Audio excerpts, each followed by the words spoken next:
ከብዙ ሰው ጋር ጣላለሁ። እስኪ what do you think ምን ትላለህ አንተ? እዚህ እኛ ይቅብ ያጠቃቀማችን ነገር ስትሮክ መጋኛ ብዙ ሰው የማያስተውለው ጠዋት ላይ ካየ ግፊት የሁሉም ሰው ይጨምራል ያለ መሰለህ። ጠዋት ላይ ነው ሰው የሚያስበው ምንድነው መጥፎ ነገር ይደርስብኛል ብሎ ከሳት የነደደ ከሆነ ማሳ ላይ የተቃጠለው ምን መታረገው የተቃጠለው ሰውና ቀጥሎ ያለው ጋር እንዳይደርስ ነው ተከላከለው ሳት ቆጣሪ ፖድካስት።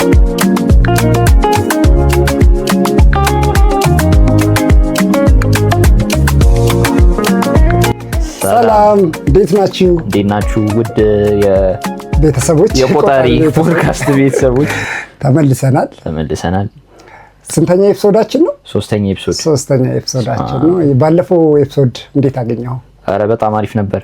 የባለፈው ኤፒሶድ እንዲሁም ረዘመ ብለን ፈርተን ነበር። አንድ ሰዓት ተኩል የመጀመሪያው ቪዲዮ አንድ ሰዓት ተኩል አንድ ሰዓት ተኩል ሙሉ ያያችሁ አይተናችኋል። ይመቻል። በጣም እናመሰግናለን፣ አፕሪሺየት እናደርጋለን። ወደ 180 አካባቢ ቪው አለው። ወደ 20 ላይክ አግኝተናል፣ 9 ኮሜንት አግኝተናል። በጣም አድርገን እናመሰግናለን። ያው ቃል በገባነው መሰረት ጊቫዌውን ለኮሜንት ላደረጋችሁ ሙሉ ቪዲዮ አይታችሁ ኮሜንት ላደረጋችሁ ከዚህ ቀደም ብለን የለቀቅነው ቪዲዮ ላይ ማን እንዳሸነፈ ሰርፕራይዝ ይሁን አይደል? ሰርፕራይዝ እንድትሆኑ ገምቱ እስቲ። ኮሜንት ያደረጋችሁ ቪዲዮን ይጨርሳችሁ ኦፍ ኮርስ አንዳንዶቻችሁ ምን ያደርጋል ብላችሁም እንደተዋችሁ መረጃው አለን፣ ግን ይሁን እስቲ ሶ ቀደም ባለው ቪዲዮ ላይ ለቀናል። እዛ ሄዳችሁ የመጀመሪያ ሳምንታዊ ዳታ እና የዕለታዊ ዳታ ማን እንዳሸነፈ ከዛ ማወቅ ትችላላችሁ።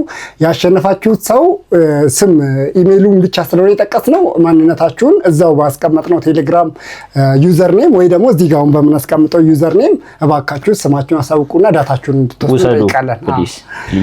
እሱን እንጠይቃለን። ሌላ ውድ ተመልካቾች ይህን ቪዲዮ ከምታዩት ተመልካቾቻችን 35 ከመቶ የምትሆኑት ሰብስክራይብ ሳታረጉ ነው እያያችሁ ያላችሁት። ምንድነው? አረ ምንድነው ነው የሚያስፈልግ? መታችሁ እያያችሁ ከሆነ ወዳችሁታል ማለት ነው። ሰብስክራይብ አድርጉ፣ አበረታቱን። አዲስ ነን፣ ላይክ አድርጉ። ከወደዳችሁ ለሌላ ሰውም ሼር አድርጉ እንላለን። አያስከፍልም። ይሄን ካልን ወደ ዛሬ ጉዳያችን እንሂድ። ኢንትሮ እንዳናበዛ ዛሬ የምናነሳ ጉዳይ ምንድነው?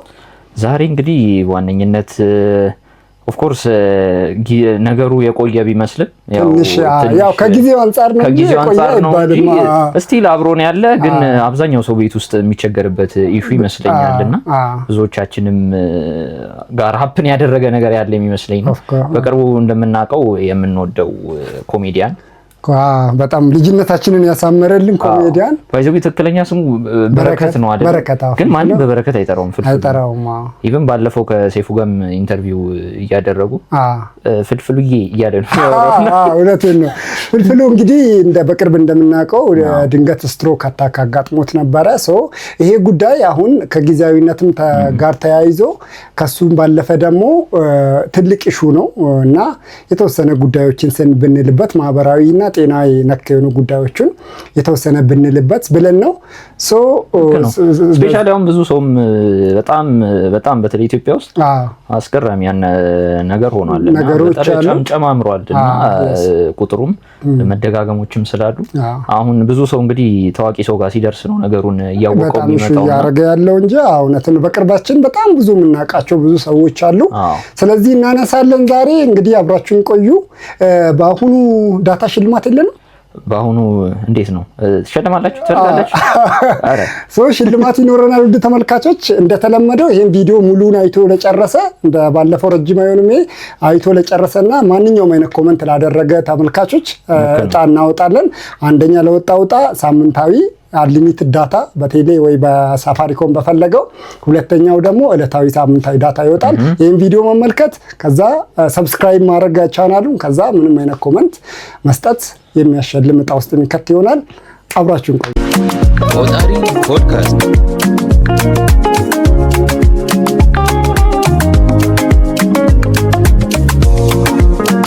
ተመልሰናል። እንግዲህ የመጀመሪያ ጉዳያችን እንነጋገርበታለን ያለው ነው ከስትሮክ እና ሪሌትድ ከሆነ ጉዳይ ጋር የተገናኘ ነው። ምን ሐሳብ አለ እስኪ? ማለት ማህበረሰቡ ውስጥ አሁን በጣም እጅግ እየተንሰራፋ ያለ ነገር ነው። የበረከትንም የኮሜዲያን ፍልፍሉንም ኢሹ ታውቀዋለህ፣ ላይክ እንዴት ሀፕን እንዳደረገ ምን ሐሳብ አለ እዚህ ጉዳይ ላይ? በመጀመሪያ ደረጃ ስንሰማ ሁላችንም ነበር የደነገጥ ነው አይመስልም። አሁን ቅርባችን ያሉ ሰዎች ስራ እየሰሩ እያዝናኑን እያጫወቱን ሁላ ሆኖ የሆነ ሰዓት ላይ እንደዚህ አይነት ነገር ሀፕን አደረገ ሲባል በጣም ድንገተኛ ነው የሚሆነውና የበሽታውንም ግዝፈት የሚያሳየው ይመስለኛል። አለ ሲባል የለህም አይነት ነገር የሚያደርገውና ስትሮክ በባህሪው ደግነቱ አሁን ፍድፍዱም በመልካም ጤንነት ላይ ሆኖ ወደ ስራው እንደተመለሰ በጣም ትልቁ የሚያስደስተው ዜና እሱ ነው። በጣም ትልቁ ምክንያቱም ሬር ነው ስትሮክ ላይ እንዴ በጣም ሬር ስትሮክ ላይ ያለ አብዛኛው ሰው የማገገም ሂደቱ በጣም ዝቅተኛ ነውና እንደዛ ሆኖ መመለሱ በጣም ደስ የሚል ነገር ነውና ከዛ ብንጀምር የተሻለ ነው ብዬ ነው። ልክ ነህ። ስትሮክ አሁን ቅድምም መግቢያችንም ላይ እንዳነሳ ነው በጣም ኮመን የሆነ በሽታ ሆኗል። በጣም ኮመን የሆነ በሽታ ሆኗል። እንግዲህ ቤተሰቦች በአካባቢያችን ላይ በጣም በብዛት እንመለከታለን ይህን ነገር። ስትሮክ ስንል 3 አይነት አለ። ሜንሊ 2 ተብሎ ሊከፈል ይችላል። 2 ተብሎ ነው በብዛት የሚከፍሉት፣ ግን 3 አይነት ስትሮክ ነው ያለው። የመጀመሪያው ስኬሚክ ስትሮክ የምንለውና በጣም በብዛት ብዙ ሰው ጋር እያጋጠመ ያለው 87% ተከሳሽ ከሚከሰቱ ስትሮኮች ውስጥ ድርሻ የሚይዘው 87% ነው ያህል ድርሻ የሚይዘው ስኬሚክ ስትሮክ የምንለው ነው። ይሄ ማለት በማንኛውም ደም ውስጥ በሚገኙ ንጥረ ነገሮች በኮሌስትሮል ሊሆን ይችላል ወይ ደግሞ በሚረጋ ደም ሊሆን ይችላል። በእነዚህ በመሳሰሉት ወደ ጭንቅላት የሚሄድ የደም ስር ወይ ደግሞ ጭንቅላት ውስጥ የሚገኝ የትኛውም የደም ስር ክሎት ሲዘጋ የሚያጋጥመው አይነት ነው ይሄኛው እና በብዛት የሚያጋጥመው ይሄ ነው። ሁለተኛው ሄሞሮጂክ ስትሮክ የሚባለው በምንም አይነት አጋጣሚ ደም ውስጥ ጭንቅላት ውስጥ ያለው የደም ስር ተበጥሶ ደም ሲፈስ ወደ ጭንቅላት ክፍል ውስጥ ሲፈስ የሚያጋጥመው ነው። ሶስተኛውና እንደ ሶስተኛም ተከፍሎ አይቆጠርም። ለመጀመሪያ ለስኬሚክ ስትሮክ ቀድሞ የመከሰት እድል ተብሎ የሚጠራው ትራንዚንት ስኬሚክ አታክ የሚባለው እቺ በጣም ለጥቂት ጊዜ ለቅጽበት የምትከሰት ይሄ ለ4 ሰዓት ነው የሚብለው እንደ within 24 hours በአንድ ቀን ውስጥ ሪዞልቭ የሚያደርግ ምልክት አሳይቶ TIA ነው የሚባለው። ከዛ እሱ ምልክት ካለ ማለት ለስኬሚክ ስትሮክ እንደሚመጣ ቅድመ ማሳያ መለከት በለው ተብላ ማስጠንቀቂያ ነው፣ ዋርኒንግ ሲግናል ነው። እና ኤግዛክትሊ እንደ በዚህ 3 ይከፈላል። ኦልሞስት TIA እንደ ስኬሚክ ስትሮክ ልንቆጥረው እንችላለን፣ ግን በዋናነት እነዚህ 2ቱ ናቸው። አሁን በብዛት ፕሪቫለንት የሆነው እና በጣም ብዙ አሁን የምናውቃቸው ስትሮክ ኬዞች የምናየው ስኬሚክ ስትሮኩን ነው። ስኬሚክ ስትሮክ ነው ሀፕን የሚያደርገው እና የዚህ ስትሮክ ኬዙ ወይ ደግሞ መነሻ ምክንያቶች አሉ አይደለ? በጣም ችላ የምንላቸው እስኪ እሱ ዙሪያ ላይ የተወሰነ ቤተሰቦችም የተወሰነ የሚያገኙበት ከሆነ እንነጋገር። ከዛ በፊት ባይገርም ቼክ እያደረኩ ነበርና እንዳልካቸው አሁን 3 ያሉት የስትሮክ አይነቶች ብዙ ሰው ያውቃቸውም። ሁሉም ስትሮክ ተመሳሳይ ነው እና አብዛኛው ሰው የማያውቀው ነገር ስትሮክ መጋኛ አይደለም። ሴጣን ጋር የተያያዘ ነገር አይደለም። መታው ነው የሚባለው ቃላቶች ራሱ በጣም ነው የሚገርም። መታው ሲባል የሆነ ማጅራት መቺ ነው ምንድነው? በእርግጥ አታክ የሚላል አይደለ? አሁን ትራንዚንት ስኬሚክ አታክ አታክ ሲባል ግን አሁን ሀርት አታክ ይባላል፣ ልብ ድካም እንጂ ልብ ምት ይባላል አይባልም። ግን የሆነ የመታው ሲባል የሆነ ብዙ ጊዜ ጠዋት በስማም ሳትል ከወጣ የሆነ ነገር ያጠናግራል እንደሚባለው አይነት ነገር ነው። በብዛት ልክ ነኛ ተለምዶ ማህበረሰቡ ያው እንትኑ ትራዲሽናሊም ህመሞችን ከመንፈሳዊ ዓለም ጋር ማገናኘት ባህሪ ስላለን ሞስትሊ ሊሆን ይችላል አናቅም። ግን ደግሞ ይሄ ዌል ኖውን ሳይንቲፊክ የሆነ በሳይንስ የተረጋገጠ መምጫ መንገዶች የታወቁ ነገሮች ስለሆኑ ያው ይሄንን ወደ መንፈሳዊ ጉዳይ ብዙ መውሰዱ ምናልባት ጉዳዩን እያባባሰው እየሄደ ሊሄድ ይችላልና ቸልተኝነት ነውና አሁን ለዚህ አሁን ከዚህ ቃላት አጠቃቀሙ ጋርም ተያይዞ ያው ግንዛቤ ምን ያህል አለ የሚለውን ራሱ የምትለካበት ነገር ነውና አብዛኛው ሰው የማያውቀው ነገር ያው ስትሮክ ይማታል አይባልም፣ ግን ስትሮክ የሚያመጣቸው የራሳቸው የሆኑ ችግሮች አሉና በአስገራሚ ሁኔታ አንተ ቅድምም ስታነሳ የነበረው ይሄ ካሉት አሁን ከ3ቱ አይነት የስትሮክ ታይፖች ውስጥ እኛና ያደጉት ሀገራት ላይ ወይም ደግሞ ሌላው ሀገር ጋር ያለው ልዩነት ምንድነው ብዬ ዝም ብዬ ቼክ እያደረኩ ይሄንን ፕሮግራም ይሄንን ልንዘጋጅ ስንል ቼክ እያደረኩ ነበርና በአስገራሚ ሁኔታ አብዛኛው የስትሮክ ታይፕ በፐርሰንት ሲሰላ ማለት ነው ከሁለቱ አሁን ከሄሞሮጂክ እና ከኢስኬሚክ ከተባለው አንደኛው ያው ሁለቱም ያው የደም ፍሰት ወደ አእምሮ ሲቋረጥ ነው ቅድምም እንዳስረዳኸውና የሚፈጠረው ባደጉት ሀገራት ላይ አብዛኛው የሚከሰተው የኢስኬሚክ ታይፑ ነው ማለት ስታየው ማለት ነው። በእርግጥ ኢትዮጵያ ውስጥም እንደዛ ቢሆንም ግን ተቀራራቢ ነው። 51 ለ48 ነው። ሄሞሮጂኩም የመከሰት እድል አለው ማለት ነው። በጣም በከፍተኛ ሁኔታ ሄሞሮጂክ የሚባለው የአእምሮ ደም ስሮች በጣም ጥቃቅን ስለሆኑ እነሱ በግፊት የተነሳ በሚበጠሱበትና በሚፈነዱበት ጊዜ ደም አንጎል ውስጥ ይፈሳል። ያ የሚፈጥረው የስትሮክ እክል ነው ሄሞሮጂክ የምንለው ወይም ደግሞ ደም አፍሳሽ ስትሮክ ብንል ይሻላል። ደም ማፍሰስ እንትን የሚል ስትሮክ የሚያመጣው ብንል ይሻላል። እና ይሄኛው ያደጉት ሀገራት በደንብ ቀንሰውታል። ኦልሞስት እንደ 20/80 ሊሆን ይችላል አንተ እንዳልከው አብዛኛው 87 13 ነው ግሎባል ዳታው። ግሎባል ዳታው ፋክቱ ኢስኬሚክ ነው በብዛት 87 ከመቶ የሚከሰተው። ልክ ነው። ኢትዮጵያ ውስጥ ደግሞ እንደምታውቀው ነው አብዛኛው ችግራችን የነበረው እስካሁን ድረስ ተላላፊ በሽታዎች ናቸው። ኮሌራ በለው ከባክቴሪያ ጋር የተገናኙ ነገሮች ናቸው። ኮሌራ ሁላ ለማለት ምን ነበረ አጣዳፊ ተቅማጥና አተት ተብሎ እሱ የራሱ የሆነ ፖለቲክስ ነበረው። ኮሌራ ማለት ዳይሬክትሊ ምን ሲኖኒመስሊ ፖቨርቲ የሚል ታግ ስለነበረው የድህነት መገለጫ በቃ ድህነት ታግ ነው ኮሌራ የሚለው። ኮሌራ አንድ ሀገር ኤሊሚኔት አላረገች ኢራዲኬት አላረገች ማለት በቃ ድህነት ተብሎ ታፔላ ይሰጣል። በዛ ምክንያት እንደውም የሆነ ጊዜ ላይ አተት ተብሎ ከዛ WHO ጋር ራሱ የሆነ ጉዳዮች ነበሩ ሰይት ኮሌራ ኦር ምን እንበለው ራሱ በስያሜው ጉዳይ ላይ እንዳልከው ነው። እና እንዳልከው እነዚህ ነገሮች ገና ሳንወጣ አሁን ደግሞ ተላላፊ ያልሆኑ በሽታዎች በጣም በሁለት ጫንቃ ሁለት በርደን ሆነብን። ይሄ ተላላፊዎቹን ራሱ ሙሉ በሙሉ ራዲኬት ደግሞ በቀላሉ ተቋቁመን ሳንጨርሰው ድጋሚ ኢቦላም ተቀስቅሷል። እስኪ እሱ ሌላ ጊዜ እንመጣለን ከጀመርን እናቆምንታና የባለፈውን ኤፒሶድ ያላያችሁ በዚህ ቼክ አድርጉት። እዚህ ታይም ላይ ስለ አንተ ያወራነው የዛኔም ፕሪንት ከባለፈው በፊት ነው። ኤፒሶድ 1 ላይ ሶ አሁን ወደ ጉዳያችን ስንመለስ ሐሳብ እንዳናርቃቸው ውድ ቤተሰቦቻችንን ሶ ይሄ እንዳልናችሁ ነው። አሁን ለዚህ ኢስኬሚክ ነው በብዛት ሀፕን የሚያደርገው ብለን እያልን ነውና ኢትዮጵያ ውስጥ እንዳልከው ተቀራራቢ ነው ዳታ። ግን አሁን ለነዚህ ምክንያቶቹ ሞዲፋይ ልናረጋቸው የምንችለው እኛ በህይወታችን ልናሻሽላቸው ወይ ደግሞ ልንቆጣጠራቸው የምንችላቸው ምክንያቶች አሉ፣ ልንቆጣጠራቸው ማንችላቸው ምክንያቶች አሉ። ሰው ልንቆጣጠራቸው ከምንችላቸው ምክንያቶች በዋናነት ሃይፐርቴንሽን ወይ ደግሞ የደም ግፊት የስትሮክ መነሻ ወይ ደግሞ ኮዝ ነው እና ሁለተኛ ሲጋራ ማጨስ፣ ሶስተኛው አልኮል እንደዚህ አይነት አልኮል እና ተያያዥ የሆኑ ነገሮችን ከዛ ደግሞ አሁን በጣም አሳሳቢ በተለይ እኔ አሳሳቢ ነው ብዬ የማስበው ውፍረት ኦቤሲቲ አመጋገብ የሚባለው እና ያው ውፍረት ከተባለ ከአመጋገብ ጋር ተያይዞ የሚሆን ነገር ስለሆነ ባይ ዘ ዌይ ያልወፈረ ሰው ሁሉ እንትን ማይልም ይመስለዋል። ላይክ አመጋገቡ በጣም እንትን ሆኖ ጤናማ ያልሆነ አመጋገብ እየተመገበ ስላልወፈረ ስትሮክ ማጋጠመው የሚመስለው ነገር አለ እና ላይክ እንደዛ አይነት ሚስኮንሰፕሽኖችም አሉ። ግን እነዚህ ነገሮች ልንቆጣጠራቸው የምንችላቸው ናቸው። ከሱ ጋር ተገናኝቶ ግን ኮኖኔት አድርገን በደንብ አጽንኦት ሰጥተን እንድናወራ የምፈልገው ፖይንት ሃይፐርቴንሽን የሚለው ነው። በጣም የሚገርም ኢትዮጵያ ውስጥ አሁን ባለው ፕሪቫለንስ ዓለም ላይ ኢቭን ግሎባሊ የደም ግፊት ያለበት ሰው ወደ 1.4 ቢሊዮን ህዝብ ከደም ግፊት ጋር ይኖራል ተብሎ ይታሰባል። ከሱ ውስጥ 600 ሚሊዮን ህዝብ የኢትዮጵያን 6 እጥፍ እንደማለት 600 ሚሊዮን ህዝብ እያለበት እንዳለበት አያውቅም።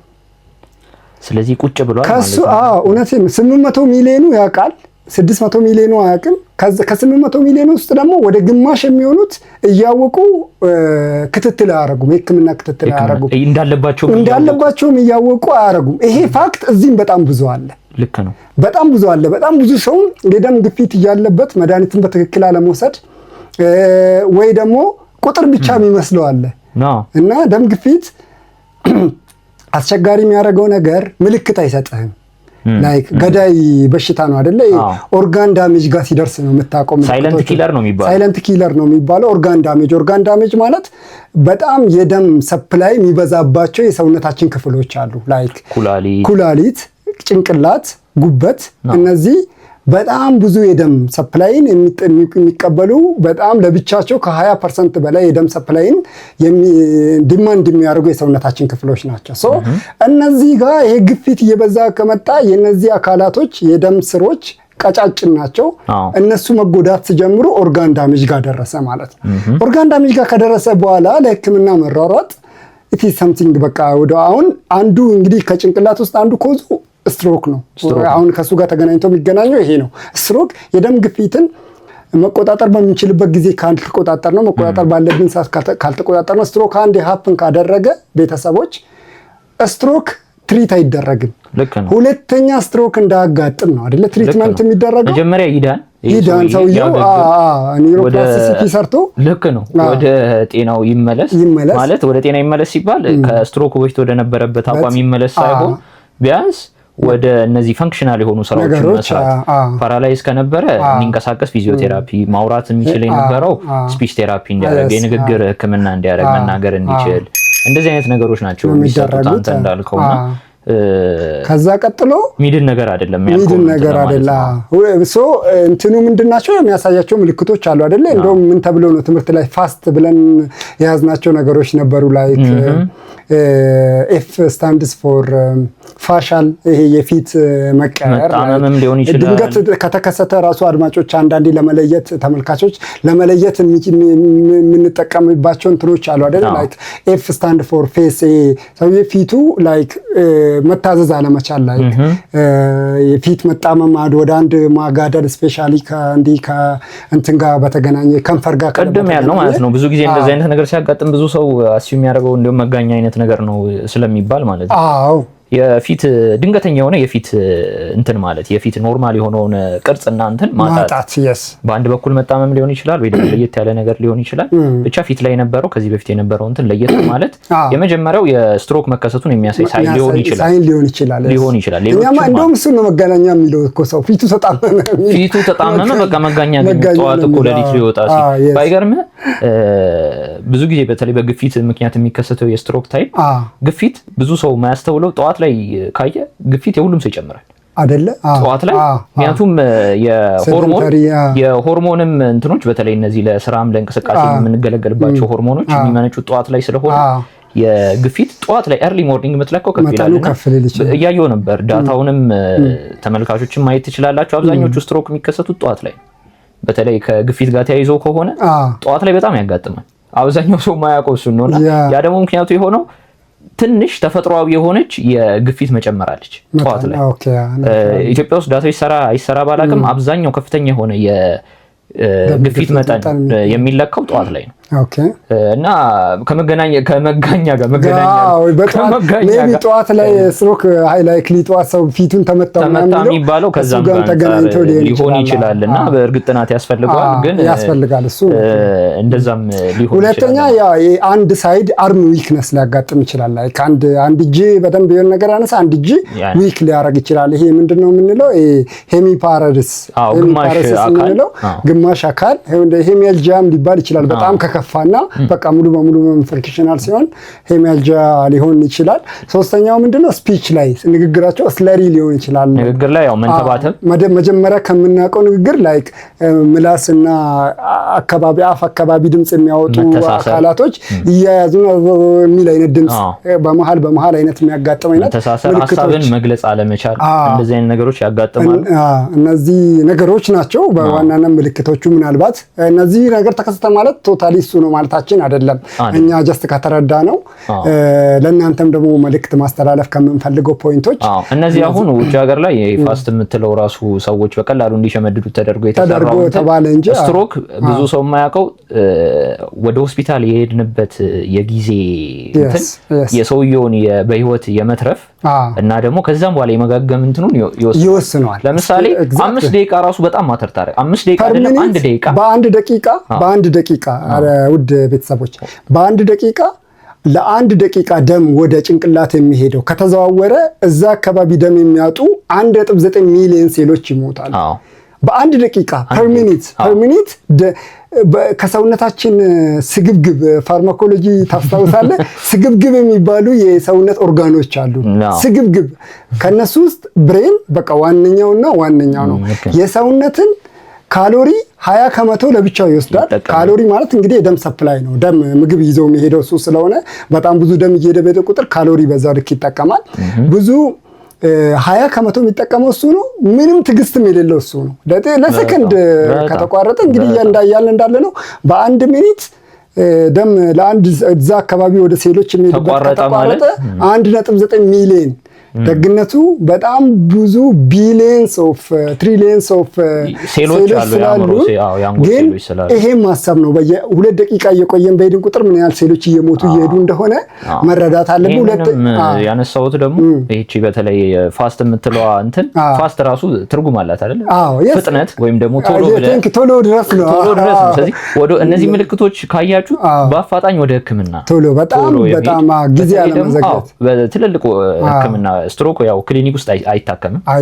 ወደ መካከለኛ ወደ አሁን ጥቁር አንበሳ እንደውም ጭራሽ ለይቶ የስትሮክ ሴንተር ለብቻ ተዘጋጅቷል። እንደዛም እየተሰራ የዛሬ ዓመት ከምናምን የተመረቀው ለብቻ ስትሮክ ሴንተር። እንደውም እንደዚህ አይነት ምልክቶችን ካገኛችሁ ምናልባት ለቤተሰቦች በዚህ አጋጣሚ በቃ እነዚህ ምልክቶች የአፍ ስለር ማድረግ እጅ ለብቻ መድከም እነዚህ ምልክቶች ከታዩ በተሻለ መጠን ተርሸሪ ሆስፒታሎች ወይ ጳውሎስ ወይ ጥቁር አንበሳ አዲስ አበባ ውስጥ ከሆኑ ካልሆኑ ደግሞ ወይ ተርሸሪ ሆስፒታል ከሌለ ጀነራል ሆስፒታል ትላልቅ አጠቃላይ ሆስፒታሎችና ጠቅላላ ሆስፒታሎች የሚባሉ በጣም ትልቅ ሆስፒታሎች መሄድ ነው። ምክንያቱም ጉዳዩ ጊዜ መግዛት ነው።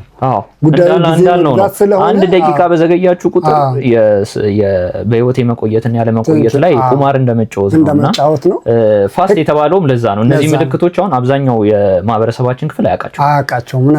ስለዚህ ሰውየው ታሞ ነው ምንድነው ውሃ እንስጠው። ብዙ ጊዜ ደግሞ ብዙ ሰው ሲወድቅ ምንድነው ክብሪትና ሚሪንዳ ነው ዝም ብሎ እንትን ማለት። ክብሪት እንኳን የተለመደው ኤፒሌፕሲን ምስሊ እንትን ስለሚታይ ግን ምን ያክል ያ እንትን ራሱ ይሰራል የሚለው ራሱ ሌላ ታሪክ ነው። እሱ አይመከርም።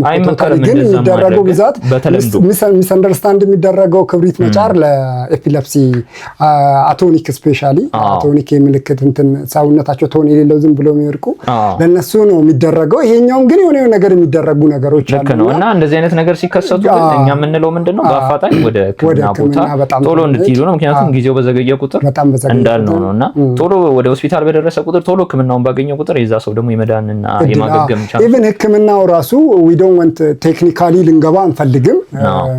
ሰው ሕክምናው ራሱ ትሪትመንት ፕሮቶኮሉ ራሱ በሰዓት ላይ የተወሰነ ነው። ስትሮክ ሆስፒታል በደረሱበት ሀፕን ባደረገበትና በደረሱበት ሰዓት ላይ የሚሰጡ መድኃኒቶች ራሱ በሱ ላይ የተመሰረቱ ናቸው። ኢቭን አሁን በዋናነት ስም አንጠራም። በዋናነት የሚሰጠው መድኃኒት ጎልድ ስታንዳርድ ለስኬሚክ ስትሮክ የሚሰጥ መድኃኒት እስከ ቅርብ ጊዜ ድረስ ፕሮቶኮሉ ላይ 4 ሰዓት ጊዜ ውስጥ ከደረሰ የሚሰጥ ነው። አሁን እንደውም በእኛ ሀገር ኮንቴክስት እስከ 6 ሰዓትም ይሰጣል። ከዛ በኋላ ያለ መስጠት ጉዳይ ሳይሆን በቃ ኤፌክቲቭ አይሆንም ነው፣ አይጠቀምበትም ነው ሰውየውና ሶ ዳት ኢዝ በጣም ታይም ከጊዜ ጋር በጣም መፍጠን። ከሱ ግን ቀደም ብለን ልንል የምንፈልገው ምንድነው ከሱ ከመቅደሙ በፊት እባካችሁ ሃይፐርቴንሽንን ቼክ ማድረግ ስለሱ እኔ በስማም አንድ ኤፒሶድ ሙሉ መስራት ላይ ቢሰራ ራሱ በጣም በተለይ የማህበረሰባችን ግንዛቤ ኮሜዲ ነው በእውነት በጣም ያስቃልም ያሳዝናልም አት ዘ ሴም ታይም። በጣም በዚህ አጋጣሚ ማንሳት የምፈልገው ነገር ማለት ነው ምን ያጋጠመኛል መሰለህ አንዳንድ ጊዜ በጣም ከፍተኛ የሆነ ግፊት ቁጥር ያሳያል ልኬታቸው ማለት ነው የታካሚዎች ከዛ መድኃኒት ታዲያ ለምንድን ነው ማትወስደው ሲባል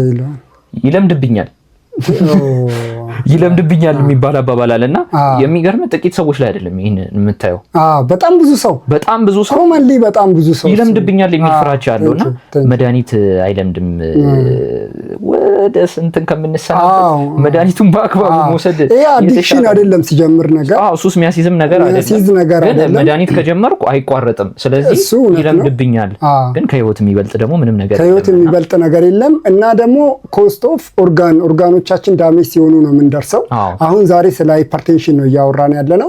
ከዛ ትንሽ ከፍቶ ሄዶ ኩላሊት ፌል ሊያደርግ ይችላል። እሱ ጋር ሲንደርስ ደግሞ ተጨማሪ ስለ ኩላሊት ጋር ደግሞ ሊሆን ነው ማለት ነው።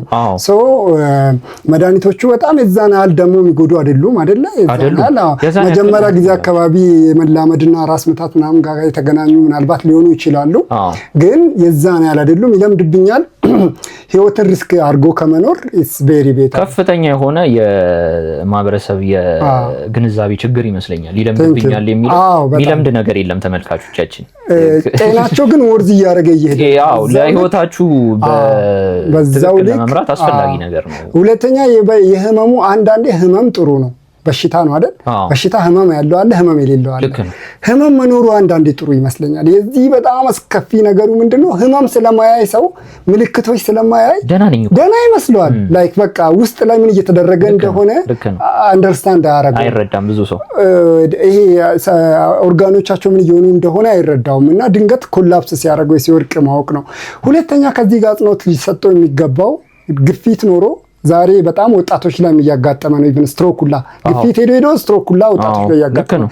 ስፔሻሊ እድሜ ደግሞ ከ55 እና ከዛ በላይ የሆኑ ሰዎች ደግሞ በተለይ በጣም በቃ ትሪትመንትን ዲናይ ማድረግ ወይ ደግሞ አልጀምርም ይቅርብኝ ይለምዳል ማለት ደግሞ የባሰ ደግሞ ጉዳዩን እንዲከፋ የሚያደርገው ነገር ነው እና ያ እሱ ጋር በጣም ባካችሁ ደም ግፊታችን መለካት በጣም ባህር ምንድነው የምናደርገው? ልማድ ብናደርገው ባህል ብናደርገው በቃ አሁን እኮ ኮሜዲያን ፍልፍሉ ላይ ያጋጠመውን እኔ እሱ ብቻ አይደለም በየሰፈራችን በጣም ብዙ ሰዎች እናውቃለን። ግን ብዙ ጊዜ ሰው የሚያስተውለው ታዋቂ ሰው ላይ ሲያጋጥም ነው። ቴንክ ዩ እሱ ነው እንጂ በየማራውና ነፃነት ወርቅነህ ሲሞት ስለ ጉበት ላይ ያለ ስብ ክምችት ምን ያህል ሰው ለማወቅ እንደተነሳሳ ስታየው እና ደግሞ በሳይኮሎጂ ምን የሚባል ነገር አለ መሰለ አብዛኛው ሰው የሚያስበው ምንድነው መጥፎ ነገር ይደርስብኛል ብሎ ያስባል። ሌላ ሰው ላይ መጥፎ ነገር ይደርሳል፣ እኔ ጋር ግን ነገር ብቻ ነው የሚመጣው ብሎ ማሰብ ነገር አለ። ያ በጣም ትልቅ ስህተት ነውና ምናቃቸው የቅርብ ሰዎች የሆነ ነገር እስኪሆኑ ድረስ መጠበቅም ልክ አይደለም። ይደርሳል መጥፎ ነገር ይደርሳል። ሳይኮሎጂ ቼክ ማድረግ ነው። ግፊትን ቼክ ማድረግ በጣም ቀላል ነው። በየቦታው አለ፣ ክሊኒክ ፋርማሲ አለ፣ ቤትም ውስጥ ደግሞ የሚጠቀሙ አሉ። ኢቭን አሁን ሄዶ እንትን ግፊት እንዳለበት ታውቆ መድኃኒት እንትን ምንድነው የሚባለው ስፒግኖማኖሜትር ወይ ደግሞ ደም ግፊት መለኪያ መሳሪያው ሃይፐርቴንሽን ከፍ ቤት ውስጥ ተቀምጦ የታመመው ሰው ብቻ የሚለካ ይመስላል። እዛ ቤት ፋሚሊም ካለን መለካት ቼክ ማድረግ 5 ደቂቃ ቁጭ ብለን ረስት በሆንበት ሰዓት ምናምን እየተለካ ቼክ ብንደረግ ከዛ ደግሞ በአንድ ቁጥር ትልቅ ነው ማለት ደግሞ ሃይፐርቴንሽን አለባችሁ ማለት አይደለም። ተደጋጋሚ ሙከራዎች ናቸው የሚታዩት። ግን ወደ ሕክምናም ጣቢያም እንዲሄዱና ክትትል እንዲያደርጉ ምልክት የሚሰጥ ነገር ስለሆነ ነገሮችን ብናደርግ ስፔሻሊ ከእድሜ ጋር ተያይዞ እንደዚህ አይነት ነገሮችን በጣም ማለት እንፈልጋለን። ሌላኛው ምንድነው ከአልኮልና ስሞኪንግ እንደዚህ ማጨስ ጋር ጉዳይ ጋር ካለ ያው እሱን አልኮል የሁሉም ጠላት ነው። ሁሉም የሚለው ነው። አልኮልና ጭስ ታውቂያለሽ እና እሱ ሁሉ ጭሱ ለእሳትና አንዳንድ እንደዚህ ለመጥራት ነው ጭስ ምናምን ለመባባል ካልሆነ እና ያ እሱም ብዙ ያ በጣም ስለተባለ በጣም ጎንዮሽ ጉዳቶቹ ሁሌም ስፔሻሊ ሲጋራ ያው ኒኮቲን እና እንትን ላይ ይሄ ደም ስላለው ብዙ ብዙ አንልም። ሌላኛው በጣም እንደ ቀልድ የሚታየው እያልክ የነበረው ዴት ላይ ነው። ምግብ አመጋገብና ሃይፐርቴንሽን እና ስትሮክ ጋር በተገናኘ አመጋገብ ባይ ዘ ዌይ ቅቤ ከብዙ ሰው ጋር ጣላለሁ እኔ ሳቹሬትድ ፋት ቅቤ ተነጥሮ ምናምን የሚበላው በቃ ጤነኛ ምግብ ላይ የሚጠቅም ምግብ ነው ምናምን ብሎ በጣም ብዙ ሰው እኔ ከብዙ ሰው ጋር ጣላለሁ። እስኪ what do you think ምን ትላለህ አንተ? እዚህ እኛ የቅቤ አጠቃቀማችን እንትን እኔ አላቅም እሱ ነገር ነው። አሁን ቅቤ ትጠቀማላችሁ አልቀረም?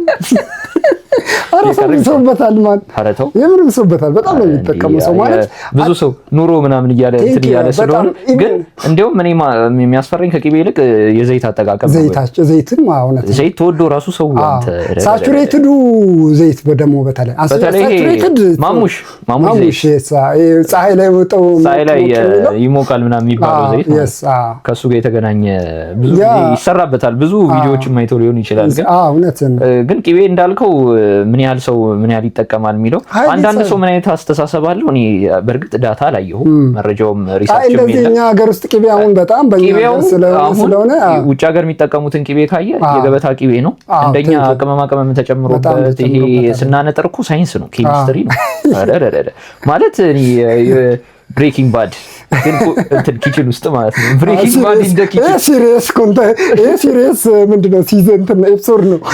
ግን ያው እናዋዘው በሚል እኮ ብሬኪንግ ባድ ቅመም ልታስገባ ቅመም ላስገባ ብዬ ነው። ግን አስበው የሁሉ ቅመም ሲጨምር ምን ይላሉ? የቅቤውን የኮሌስትሮል መጠን ሰውነት እንዲቀበለውና እንትን እንዲል ያን ያክል ኮሌስትሮሉ ደም ላይ ያን ያክል ኢምፓክት እንዳያመጣ አስተዋጽኦ ያደርጋሉ የምንጠቀማቸው ቅመሞች ብለው የሚናገሩ ሰዎች አሉ። እነዚህን ሰዎች አሁን እኔ ምንም ብዬ ለመጨቃጨቅም መረጃው ምንትኑም የለኝም። ምክንያቱም እውነት አለው እውነት የለው ምን መሰለህ እንትኖች ይሄ ወዴት ሎጂክ ተወስዷል መሰለህ? አሁን ቅመማት ዚአር ተምቲንግ ይሄ ሜታቦሊዝምን የሚያፈጥኑ ናቸው። ብዙ ጥቅም አላቸው። ሙቀት ሲጨምራሉ። ሜታቦሊዝም በጣም በጨመረ ቁጥር ደግሞ ሰውነት ኢነርጂ ዩቲላይዝ ያደርጋል። ሶ ቅቤ ውስጥ በጣም ትልቅ ኢነርጂ ካሎሪ አለ አይደለ? በ1 ግራም 4.2 ምናምን ነገር በጣም ብዙ ካሎሪ ነው ያለውና ሜቢ ከዛ ጋር ተገናኝቶ ሰው እንደውም ለዛ አይደል አልኮልም ይጠጣል ምናምን የባሰ የከፋው ነገር ማለት ነው ሜታቦሊዝም ሬትን ያፈጥናል በሚለው ግን ስቲል ኢንዳይሬክትሊ ነው። ዳይሬክትሊ ምንም የታወቀ የተረጋገጠ ነገር የለም። በርበሬ ሲበላ ሜታቦሊዝም ይጨምራል። ላይክ በጣም ቅመማቶችም ተመሳሳይ ኢፌክት አላቸው ሰውነታችን ላይ። አምናት እርግጠኛ ሆኜ አይደለም ግን ሰሟት ትንሽ ሎጂካሊ ሴንስ ሊሰጥ የሚል ነገር ነው። ትንሽ ሎጂካሊ ሴንስ ሊሰጥ የሚችለው እሱ ነውና ግን ስቲል በጣም የዚህ እንትን ኤፒሶድ ትልቁ ልናስተላልፈው የምንችለው መልእክት ትንሽ ሲሪየስም ኢሹ ነው። እባካችሁ ደም ግፊታችሁን ተለኩ። ስትሮክ በጣም ኒር ነው። ደም ግፊት ካለብን የመከሰት እድሉ በጣም ኒር ነው። ሁለተኛ አመጋገባችን በጣም ሳቹሬትድ ፋት ይሄ ማይረጉ ያልቀለጡ ነበር። አሁን ይሄንን ለማስረዳት ቀላል ማለት ነው። ዘይት ምንድነው? አሁን ዘይት ሲባል አንተ ተፈጥሯዊ ነገር የሚገኝበት ነገር ነው፣ ፈሳሽ ነገር ነው አይደል? ስለዚህ የደረቀ ወይም ደግሞ ወደ ሶሊድ ስቴት የተቀየረ ነገር ካያችሁ ጠጣር የሆነ እንትን ዘይት አይደለም፣ የሆነ ኬሚካል አለው እንደዛ እንዲሆን የሚያደርገው እንጂ ተፈጥሯዊ ዘይት ሲባል ዘይት ብሎ ሃይድሮጂኔሽን ነው ምናምን ተብሎ አላው ኬሚካል ነገር አለ። ወደ ሳይንሱ ላለመግባት ነው። ስለዚህ ያ ኬሚካል እንዳለው ማሳያ ነው። ሁለተኛ ሰውነታችን ሲቀበለው ኮሌስትሮላችን ላይ በተለይ ከኮሌስትሮል ጋር ተያይዞ ከፍተኛ የሆነ ለውጥ ያመጣል። እንደዚህ አይነት ነገሮችን መጠቀም ኮሌስትሮል በአመጋገብ ብዙ ጊዜ ማስታወቂያ እንትነች ከኮሌስትሮል ነፃ ይባላል። ብዙ ጊዜ ካየና ከኮሌስትሮል ነፃ የሚባለው ኮሌስትሮል መጥፎ ነገር ሆኖ አይደለም። ባይዘው ኮሌስትሮል ሰውነታችን በራሱ ማምረት ይችላል። ቴንክ ዩ የሚያስፈልገው መጠን ሙሉ በቃ ከውጭ የምንጠቀማቸው ኮሌስትሮል ሁሉ ኤክሰስ ነው። ሰውነታችን ለብዙ ይፈልገዋል በበቂ ሁኔታ የሚፈልገውን ግን በበቂ ሁኔታ ሰውነት ያመርታል። የምንጠቀማቸው ሁሉ ኤክሰስ ነው ለሰውነት። ልክ ነው። ተጨማሪ በምግብ ማግኘት አይፈልግም። እና ኮሌስትሮል ለምንድነው ዋነኛ አደገኛ ጠላት የሆነው?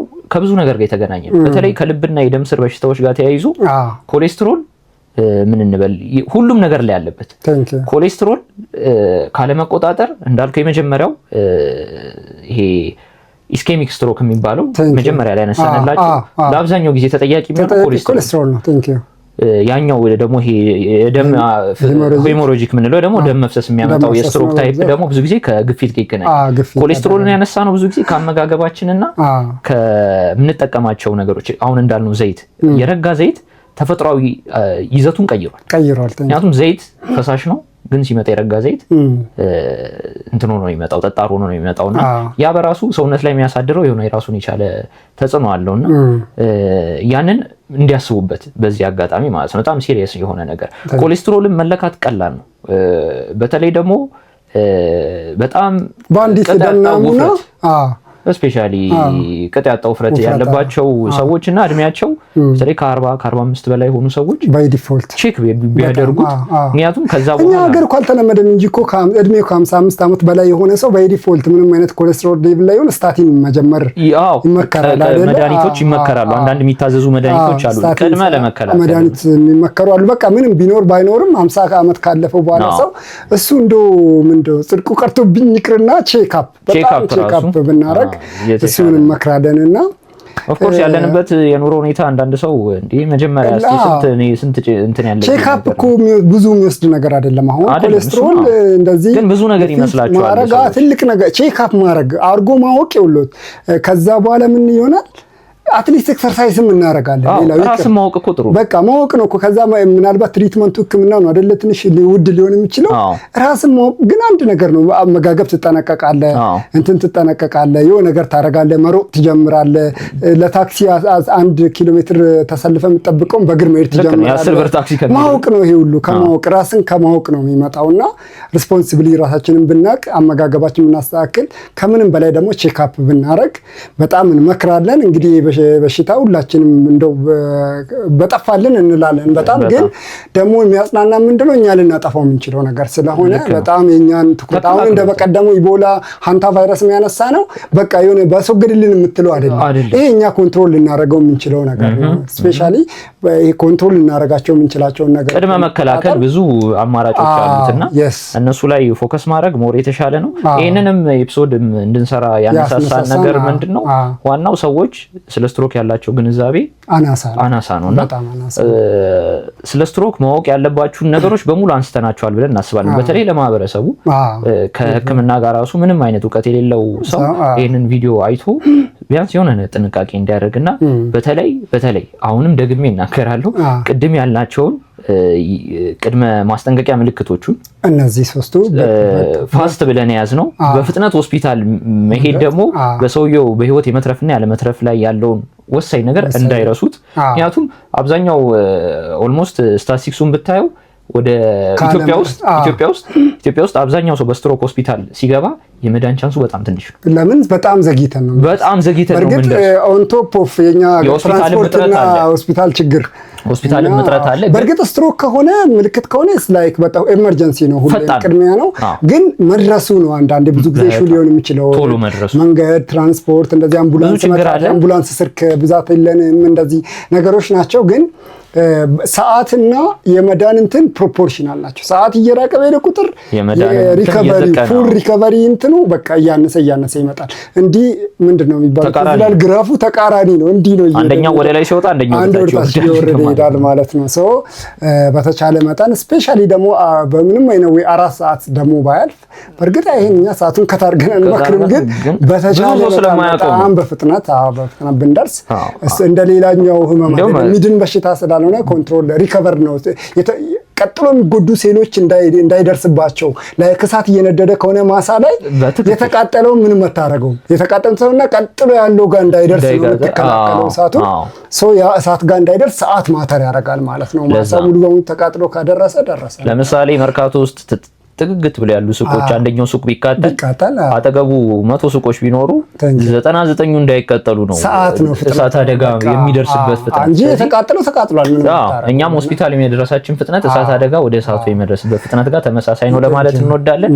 ስለ ስትሮክ ማወቅ ያለባችሁ ነጥቦች ብለን እንግዲህ እነዚህ እና ደግሞ ምንም አይነት አስተያየት ካላችሁ እዚህ ጋር ጥያቄም ካላችሁ ሌላም ኤፒሶድ እንዲሰራለን ከፈለግን ከሆነ ኮሜንት ስርም እንድናቅ የምትፈልጉትም ነገር ካለ ነጥብ ልታስቀምጡልን ትችላላችሁ። እንግዳም ልጋብዝ እንችላለን እንችላለን። አዎ ቴንክ ዩ ይሄን እንላለን። ለዛሬ የምትጨምረው የምትለው ነገር አለ? አይ ራሳችሁን ጠብቁ ቼክ አፕ አድርጉ ይሄን እንላለን። ትልልቅ ሰዎች በብዛት ያስቸግራሉ አይሰሙ እባካችሁ በጣም አስረዷቸው በአጽንኦት በሂደት አስረዷቸው ዝም ያለ ውስጥ ለውስጥ የሚጎዳ ነገር እንደሆነ እንላለን። ለዛሬ ይሄን ብለናል እና በጣም ፍልፍሉም ደግሞ ስለዳንልን በጣም ደስ ብሎናል። እግዚአብሔር ይማርህ ምሮታል። በርግጥ አሁን ለቀጣይ እንዳያጋጥመው ድጋሚ ከዚህም በኋላ ማገገም ራሱ ትልቅ ነገር ነውና ስለተከታተላችሁን ቴንኪው። ቆጣሪ ፖድካስት